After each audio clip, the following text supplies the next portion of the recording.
Assalamualaikum warahmatullahi wabarakatuh. Ibu, bapak, hadirin pemuda-pemudi sebangsa setanah air dimanapun kalian berada. Saya ucapkan HBD buat Pancasila, buat Indonesia. Tanggal 1 Juni adalah hari lahir apa, Bu? Betul. Hari lahir Pancasila. Bapak-bapak, hadirin pemuda-pemudi sebangsa setanah air. Hari ini, bukan besok, hari ini adalah hari lahir Pancasila. Siapa Bapak Pancasilanya? Bu, Bapak Pancasila kita siapa? Pak, Bapak Pancasila kita siapa? Akan-akan teteh-teteh, adik-adik yang ganteng, yang cantik. Siapa Bapak Pancasila kita, Mas Bro? Jawabannya Soekarno. Bukan Soeharto, Mas Bro. Bapak Pancasila itu adalah Soekarno. Siapa, Bu? Soekarno. Siapa, Pak? Soekarno. Akan-akan teteh-teteh, hadirin pemuda-pemudi sebangsa setanah air, Bapak Pancasila kita siapa? Soekarno. Kenapa Soekarno disebut sebagai Bapak Pancasila? Kenapa tanggal 1 Juni ditetapkan sebagai hari lahir Pancasila? Ada yang bisa jawab? Bu, ada yang bisa jawab? Bapak-bapak ada yang bisa jawab? Akan-akan teteh-teteh, adik-adikku sekalian ada yang bisa jawab? Kenapa Soekarno disebut sebagai Bapak Pancasila? Kenapa tanggal 1 Juni ditetapkan sebagai hari lahir Pancasila? Markibong. Mari kita bongkar. BPUPKI. Pernah dengar? Badan Penyelidik Usaha-Usaha Kemerdekaan Indonesia.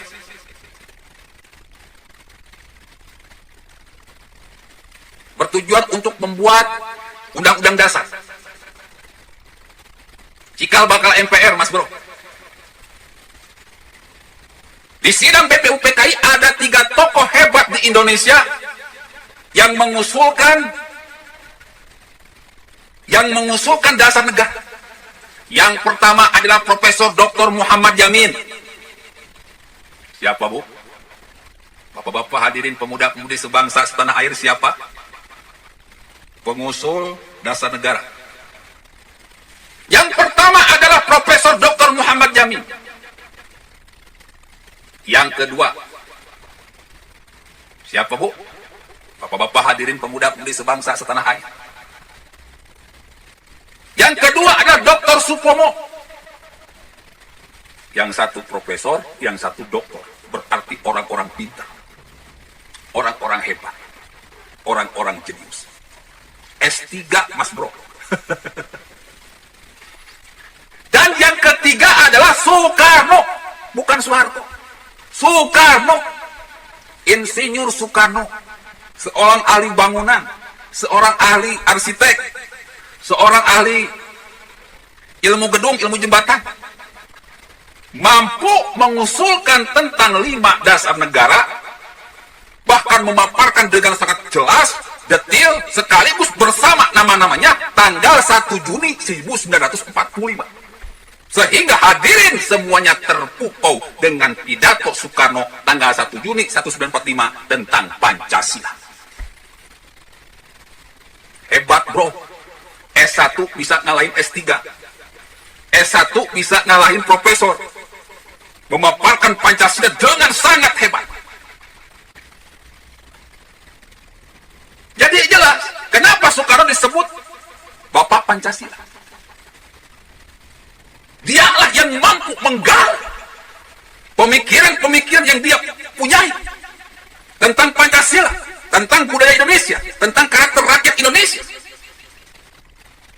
Dengan sangat gamblang, dengan sangat jelas, dengan sangat hebat. Bapak Pancasila, Soekarno.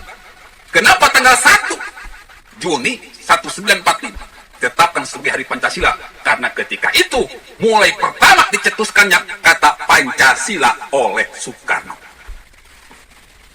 Profesor Dr. Muhammad Yamin nggak bilang nama sila, Dr. Supomo nggak bilang nama silanya, tetapi Soekarno bilang Pancasila.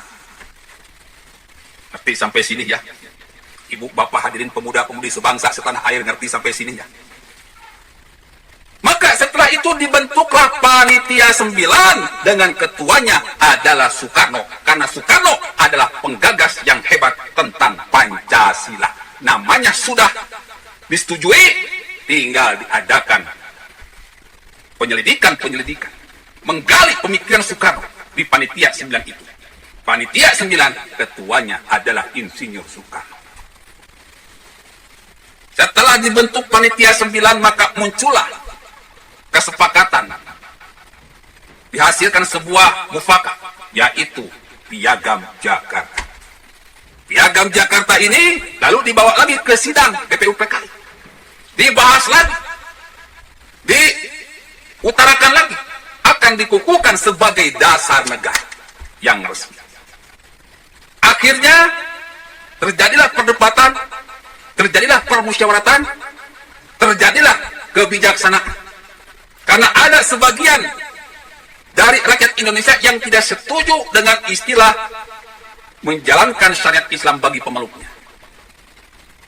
Akhirnya dihilangkan kata-kata kewajiban menjalankan syariat Islam bagi pemeluknya. Kesepakatan itu terjadi, maka lahirlah Pancasila yang asli atas berkat rahmat Allah yang Maha Kuasa. Dasar negara akhirnya terbentuk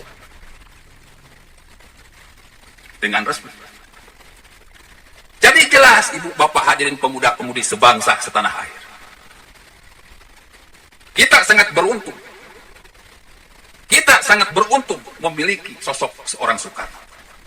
Jadi bapak Pancasila yang sejati adalah Soekarno. Karena Soekarno dianggap sebagai orang yang begitu tahu tentang Indonesia, sangat tahu tentang karakter orang Indonesia, sangat tahu akan budaya Indonesia. Dia pernah dibuang oleh Belanda puluhan kali.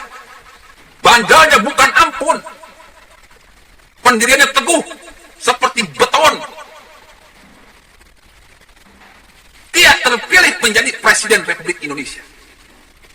Karena memang hatinya, pemikirannya, lisannya, perbuatan Soekarno ini, hidupnya sudah untuk Indonesia. Makanya dia terpilih sebagai satu-satunya Presiden Republik Indonesia tanpa ada pertarungan politik, tanpa ada pemilihan presiden. Karena cuma Soekarno yang sangat pantas untuk menjadi presiden. Jadi jiwa Soekarno ini sudah Indonesia, Mas Bro. Darah Soekarno ini sudah Indonesia. Pemikiran Soekarno ini sangat Indonesia. Pidato Soekarno juga sangat Indonesia. Perbuatan Soekarno ini membela rakyat ini sudah tidak bisa dibantah lagi. Memang sangat Indonesia banget. Nasionalis banget. Jadi kalau ada sekelompok orang yang ingin mengganti Pancasila, berarti itu adalah musuh bangsa Indonesia. Saya mau tanya kepada bapak-bapak, ibu-ibu, hadirin pemuda-pemudi sebangsa setanah air. Kenapa mereka orang-orang khilafah yang sudah jelas ingin mengganti Pancasila masih kalian biarkan untuk hidup, untuk ngebacot, untuk terus mengadakan pengajian dari satu masjid ke masjid yang lain, dari satu tablik akbar ke tablik akbar yang lain, dari satu daerah ke daerah yang lain? Sudah jelas mereka ingin mengganti Pancasila. Sudah jelas mereka musuh negara. Kenapa rakyat dan pemerintah masih diam membiarkan virus-virus yang berbahaya tersebut menggerogoti nasionalisme rakyat Indonesia? Kalau PKI dilarang hidup di NKRI, maka sekarang kita pun harus berani mengatakan khilafah itu terlarang. Kalau bendera terlarang, beserta pengikutnya pun harus dilarang. Bikin TAP MPR larangan PKI hidup di Indonesia, TAP MPR larangan khilafah hidup di Indonesia. Dua-duanya sama ingin mengganti Pancasila. OPM memang sangat berbahaya, tetapi OPM tidak sebahaya khilafah. Aceh Merdeka memang sangat berbahaya.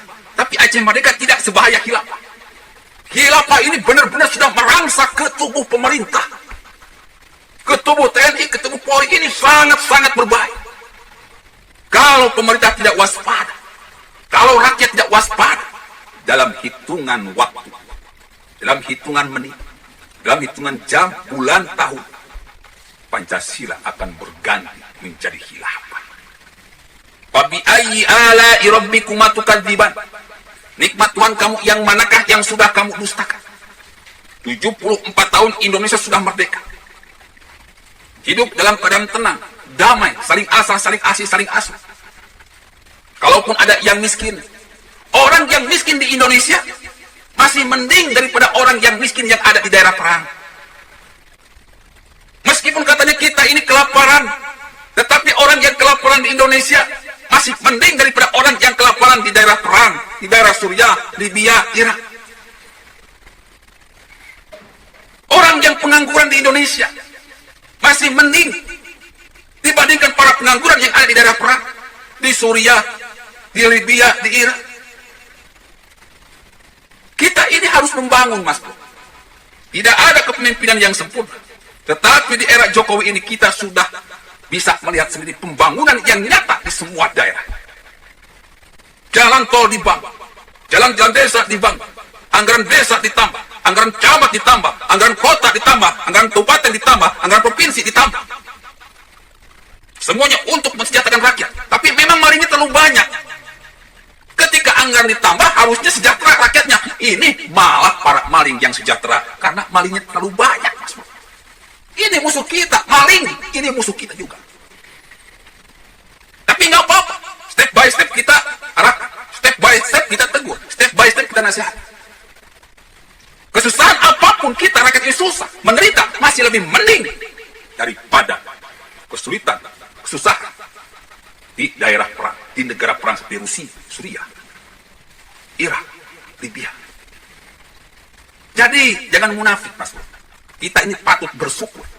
74 tahun Indonesia merdeka masih kokoh, padahal negaranya berpulau-pulau.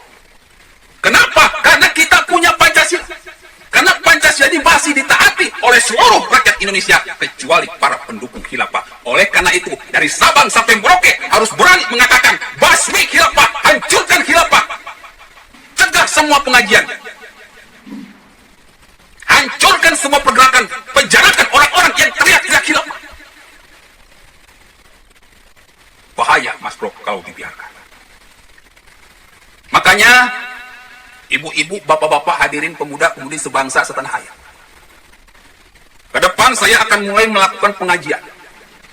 Maung Siliwangi, kita akan bertempur face to face. Karena saya sudah jengah juga kepada para kardun yang mengatakan bahwa saya ini mana ceramah di depan kamera. Bro, kalau pengajian, ya isinya pengajian. Ma'rifat, ya tentang ma'rifat yang saya bahas. Saya jarang sekali berbicara politik dalam sebuah pengajian. Fokus ke dalam ajaran Islam. Merubah akhlak, merubah karakter dari para pendengar saya. Jarang masuk unsur-unsur politik, Mas Bro. Nggak seperti mereka. Agim pengajiannya ada unsur politik. Ustadz Somad pengajiannya dijadikan alat politik. Wah pengajiannya dijadikan alat politik. Buya Yahya pengajiannya jadi alat politik. Ustadz Tengku Jukanan itu paling parah, semuanya bahas politik. Ustadz Polmi Yahya parah banget. Sudah bahas politik, sangar, kasar. Ustadz Maher sama. Berandalan jadi Ustadz mau gimana lagi? Ustadz Sugitnur, wah parah lagi itu. Selama ini saya kalau misalkan berceramah itu ya masalah ma'rifat. Masalah ajaran Islam, tidak bahas politik. Tetapi karena begitu banyak tantangan dari para kardun, oke. Ke depan saya akan bahas politik. Karena memang penting politik itu. Segala sesuatu ditentukan oleh politik. Saya akan memberikan pengajaran tentang politik kepada para pendengar saya, kepada umat saya. Karena ini penting, bahaya. Tebar kebencian, tebar kebodohan, tebar ketololan, tebar kezaliman yang dilakukan oleh ustadz-ustadz khilafah sudah sangat berbahaya. Dan saatnya saya turun di dunia nyata. Pengajian beserta politik kita bahas sama-sama. Markibom, mari kita bongkar. Menghadapi orang sinting, ya kita harus lebih sinting. Menghadapi orang edan, ya kita harus lebih edan. Menghadapi orang-orang goblok, ya kita harus lebih goblok. Baru iman. Seperti hanya tinju. Kalau mereka pukul, kita pukul lagi. Apa susahnya? Demi Indonesia kita lakukan apa yang mereka mau kita kasih. Jadi silakan. Yang mau jihad harta ini kesempatan Mas Bro. Demi Indonesia harta kalian akan bermanfaat. Demi Indonesia dengan harta kalian hidup kalian akan lebih berkah. Jangan sukan-sukan jihad harta Mas Bro. Kirim langsung. Sudah tahu kan nomor rekeningnya? Silakan. Ibu bapak hadirin pemuda-pemudi sebangsa setanah air. Jadi jelas ya, Soekarno ini bapak Pancasila. Kenapa jadi presiden? Karena beliau satu-satunya orang yang paham tentang Indonesia, yang paham tentang Pancasila.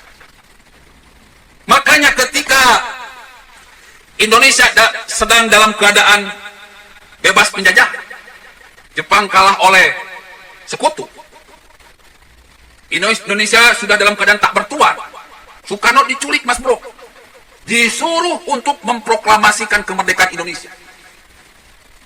Diculik oleh siapa? Oleh para ulama? Bukan. Diculik oleh para pemuda. Dipaksa untuk memerdekakan negara Indonesia yang saat itu sedang dalam keadaan bebas dari penjajahan. Tidak ada bosnya. Pertanyaannya, kenapa para pemuda menculik Soekarno? Tidak para ulama. Katanya ayah Habib Rizik. Kenapa tidak dia? Kenapa tidak para Habib disuruh jadi presiden? Para ulama disuruh jadi presiden. Kenapa harus Soekarno? Kenapa Mas? Jadi kalau ada yang bilang bahwa kemerdekaan ini atas jasa para ulama, enggak juga Mas. Atas jasa para ulama kadung, enggak juga Mas. Tidak ada kemerdekaan kalau Soekarno tidak membacakan teks itu. Karena Soekarno adalah orang yang sangat dikagumi, tidak hanya di Indonesia, tetapi juga di luar Indonesia. Banyak tulisan-tulisan Soekarno yang dikagumi, tidak hanya di dalam Indonesia, tetapi di luar Indonesia juga. Jadi Soekarno ini seorang yang berpengaruh luar dalam negeri dan luar negeri, Mas Bro. Jadi, sekarang jelas, Soekarno ini adalah bapak bangsa, bapak Pancasila. Keluarga Soekarno pun sudah pasti mewarisi apa-apa yang ditinggalkan ayahnya. Tidak lama, anak Soekarno, Megawati Soekarno Putri pun menjadi presiden. Meskipun dicegal dengan segala cara oleh Khilafah, oleh Orde Baru, oleh keluarga Cendana, oleh keluarga Cikeas, dan kawan-kawan. Oleh Amin Rais dan kawan-kawan. Tetapi tetap jatah untuk menjadi presiden oleh Megawati didapatkan.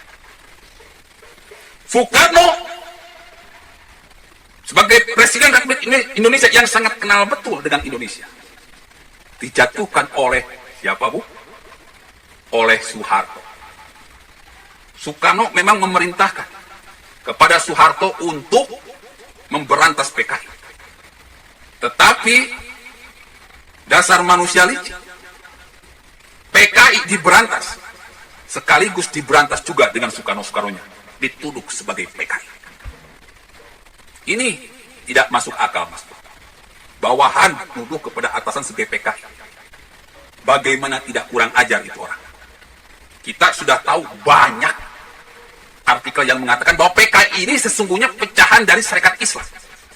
Sarekat Islam ini organisasi yang muncul dari Sumatera Barat. PKI pun muncul dari Sumatera Barat. Pecah dari Sarekat Islam.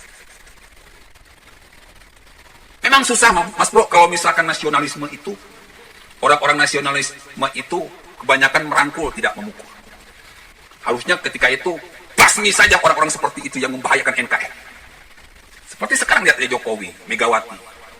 Kesannya itu merangkul. Kenapa tidak pukul aja sekalian habis dah. Tapi memang susah Mas. Karakter nasionalis memang merangkul, tidak memukul. Akhirnya yang dirangkul malah menikam dari belakang. Lihat Soeharto menikam Soekarno. Ketika Soekarno sudah jatuh, maka Soeharto membunuh Soekarno pelan-pelan.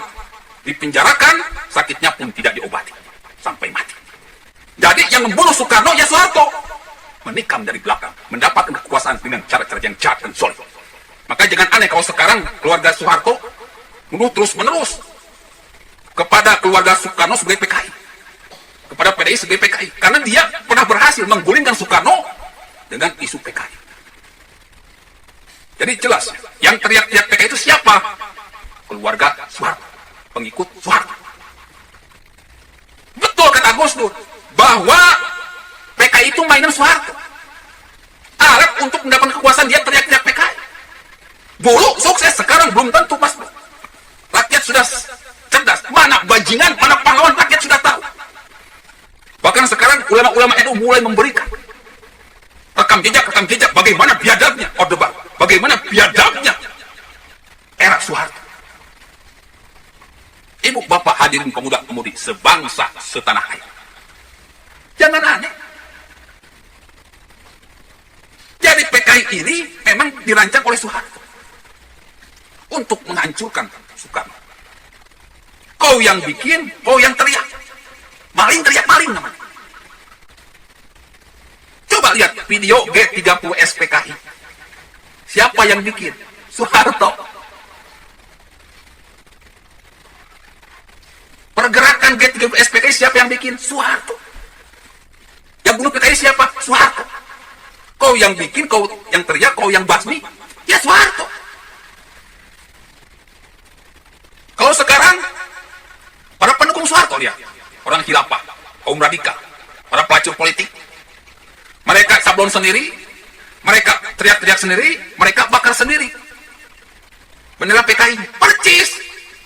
Jadi strategi yang dilakukan oleh keluarga Cendana saat ini untuk melakukan makar kepada Jokowi adalah strategi yang serupa yang dipakai oleh Soeharto untuk menggulingkan Soekarno.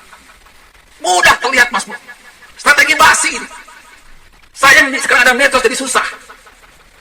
Jadi rakyat di sini harus cerdas. Mana bajingan, mana pahlawan? Soekarno, keluarga Soekarno itu pahlawan. Dari keluarga Soekarno, dari PDI, dari NU, coba lihat, terlahir para pemimpin-pemimpin hebat. Di PDI ada siapa coba? Ada Jokowi, ada Ganjar Pranowo, ada lagi Risma. Ya. Lalu di NU, Gus Dur. Ini pemimpin hebat. Lalu ada ulama-ulama ketua PBNU, Said Akil Siroj. Muncul lagi ulama-ulama ustadz-ustadz hebat yang lainnya, Gus Miftah, Gus Baha, Gus Muafiq, Gus AA. Kenapa? Karena pahlawan akan melahirkan pahlawan, Mas. Soekarno pahlawan, punya keluarga, anak-anaknya pun jadi pahlawan, para pengikutnya pun melahirkan pahlawan. Kiai Haji Hasyim Asy'ari sangat dekat dengan Soekarno. Perjuangannya bersih, melahirkan ke anaknya, ke cucunya, Kiai Haji Abdurrahman Wahid. Lalu Kiai Haji Abdurrahman Wahid melahirkan pahlawan lagi ke anaknya. Anaknya melahirkan pahlawan lagi, sehingga ibu pahlawan-pahlawan pembela NKRI di NU. Jadi seorang pahlawan pasti melahirkan pahlawan. Soeharto, mana ada melahirkan pahlawan? Nggak ada, Mas. Anak-anaknya tahu sendiri, nggak jadi apa-apa. Pengikutnya paling SBY. SBY pun menikam Megawati. Ketika dia diangkat jadi Menko Polhukam, bukan fokus kepada kerjanya, maka malah menikam dari belakang, menjegal Megawati jadi presiden untuk yang kedua kali. Terhasut oleh Amin Rais dan kawan-kawan, terhasut oleh oposisi dan kawan-kawan. SBY jadi presiden kan dengan melakukan fitnah kepada Megawati, seolah-olah dia terzolimi. Anda lihat di akhir kepemimpinannya, negara acak-acakan, negara amburadul, korupsi di mana-mana. Itu era SBY, Mas Bro. Jadi laporan SBY ini seperti Soeharto juga. Soeharto mendapatkan kekuasaan dengan menikam Soekarno. SBY mendapatkan kekuasaan dengan menikam anak Soekarno. Sama. Jadi bajingan akan memunculkan bajingan lagi, Mas Bro. Pecundang akan melahirkan para pecundang lagi. Ini yang terjadi. Makanya, rakyat Indonesia, kalian harus waspada. Yang harus kita basmi bukan pahlawan, tetapi para bajingan yang saat ini di mana keluarga Cendana dan keluarga Cikeas sedang bersatu padu, didukung oleh orang-orang khilafah untuk menggulingkan Jokowi. Saatnya kita berantas bajingan, para bajingan di negeri ini. Saatnya keluarkan revolusi otak dan revolusi akal, digabungkan menjadi revolusi mental, digabungkan menjadi revolusi Indonesia ala Soekarno. Satu garis lurus. orang-orang NU, orang-orang nasionalis bergabung harus menjadi satu kekuatan. Saling asah, saling asih, saling asih. Gotong royong menghancurkan para pecundang, para perusak, para bajingan yang memang ingin melakukan makar di hari-hari ke depan. Oke, ibu bapak hadirin pemuda-pemudi sebangsa setanah air. Sekian ceramah dari saya. Kurang lebih mohon maaf. Billahi taufiq wal hidayah. Wassalamualaikum warahmatullahi wabarakatuh.